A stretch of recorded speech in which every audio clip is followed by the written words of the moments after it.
Okay, guys, let's take a look at compound interest real quick. Um, See if we can center this. So, simple interest, you have interest that grows in a linear fashion. So we didn't really talk about that, but what would happen is you would, if you graph this, it would just kind of grow. Like, so if you, let's say I owed $100, and then it was $10 interest, and then $10 more, and $10 more. If you plotted this, it would look like a straight line. Okay, so it is linear. It had the same first differences. If you made a table of values of 100 and 110 and 120 and 130, you keep going, you'd have the same first differences here. That's okay. But what we're looking at today is compound interest, and compound interest is exponential. Okay, so that's why we did exponents previously to this. And what happens is you have interest on the interest. So real quick, let's say I borrowed $100 and then I owed 110 at the end of the year. Um, Next year, if you're going to charge me interest on this, you're not going to charge me the $10 on the 100 just for the $100. You're going to charge me on the $110. So 10% interest on 110 is actually $11. So the next year I'll owe $11 and then I'll owe $121, which is a little bit bigger than the 120. It's not much bigger, but it's a little bit bigger. But as these compounding periods continue and you have more of them, you're going to realize that this gets a lot bigger than this. Okay, and that's the whole thing about compound interest. And if you graph it, instead of being straight, it'll be like this. It'll curve up. It'll get steeper and steeper and steeper. Okay, so we'll talk about where we see that in real life in a bit. But before we do that, we're just going to go over the math here. Here's your equation. A equals P 1 plus I to the N. And what you're going to do today is just find A. Tomorrow we're going to find P with a different equation.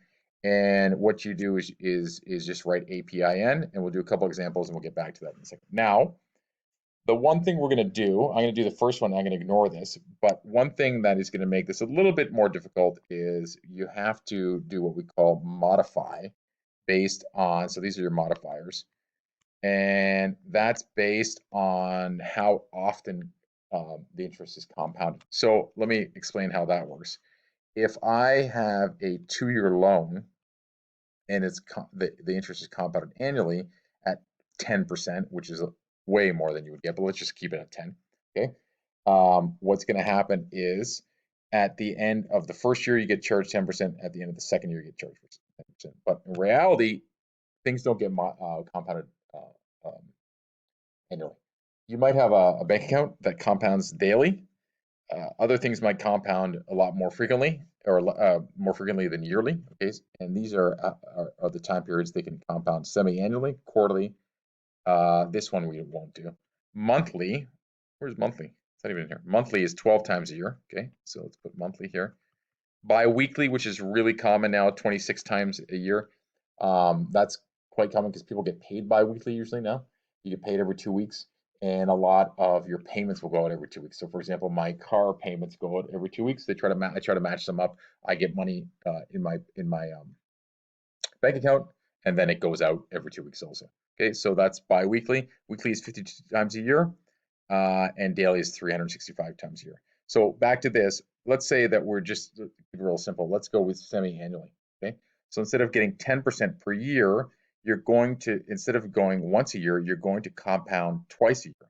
So in the first year, you're going to go once, twice, and it's like that, right? You compound once, you compound twice, and then you're going to compound 3 and 4 times in the 2-year period. Okay, but when you do that, you don't compound 10%, you compound 5%.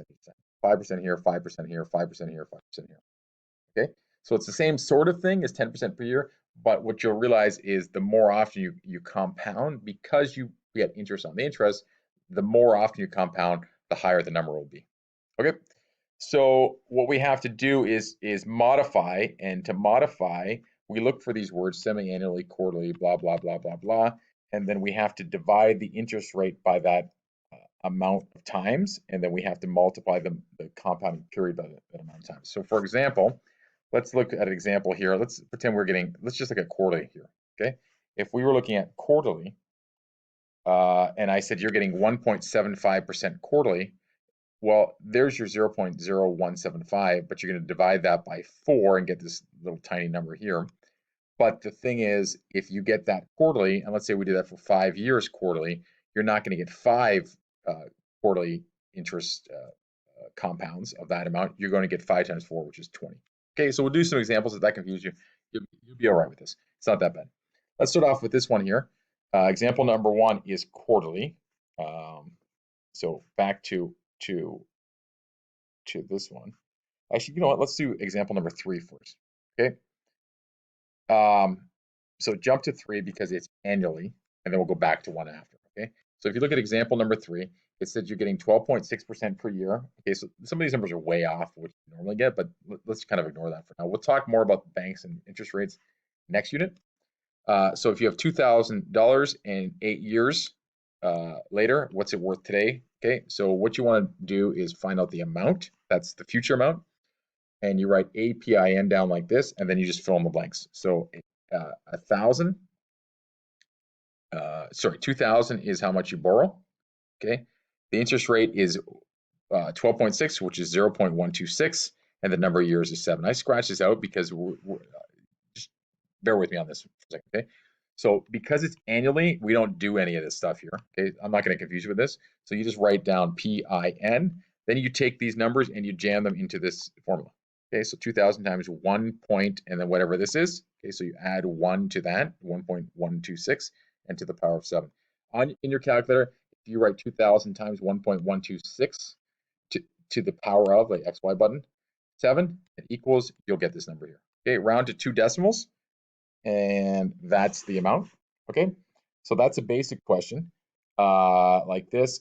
Where they get a little more complicated is if you are going to look at periods that are not annually, like we said. So here's a quarterly one, and quarterly we go back, and that's 4 times a year.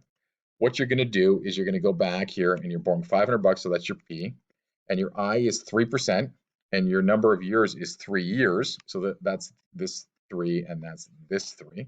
Okay, but because this is quarterly, you have to divide I by 4, and N is multiplied by 4. Always divide I, always multiply N, always by the same number, by the modifier. Okay, so the interest rate is a quarter as big, so divide by 4 to get this, but the N is 4 times as big, so 3 times 4 is 12, and then throw that in your calculator. Okay, that's the amount of money. You borrowed 500, so in the second question is how much interest did you earn? It's the difference between the two. So just subtract those two. And then let's look at this one here. We'll do one more here, and then that should be enough. Here we have, that's the interest rate, so that goes there. You're borrowing $5,000, so that goes there. It's 4 years, so that goes there. And then we look for the modifier, and it's monthly, and monthly is 12.